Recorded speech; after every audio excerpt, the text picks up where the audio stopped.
Shopping tips for classic barn doors. Despite having a traditional design, the classic barn door can fit in with more home decor styles than you might think.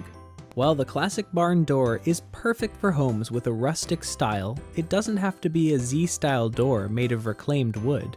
It could be a simple wooden barn door, for example, that would look good in homes with styles from classic colonial to craftsman to Gothic.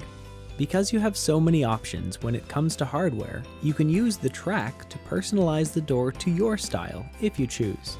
In other words, if you wanted to keep the rustic look, you could choose a sturdy, dark metal track that contrasts well with the rough-hewn wood. When you're installing a barn door, it's as important to pick the right room as it is to pick the right door.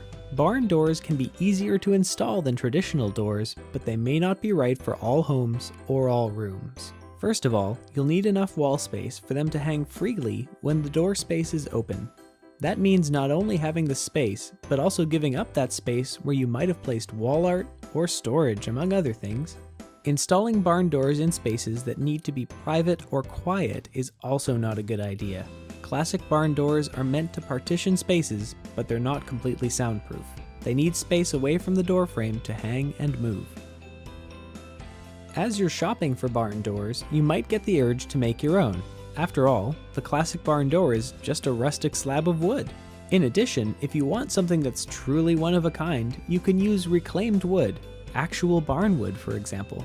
But there are some things you should take into consideration before you DIY. First of all, there's the cost.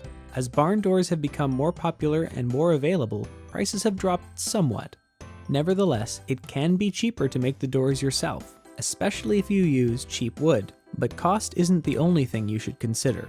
You should also think about time and skill. If you don't have the time or intermediate skill to build these doors, you're better off buying them pre-made. This video brought to you by Doors.com.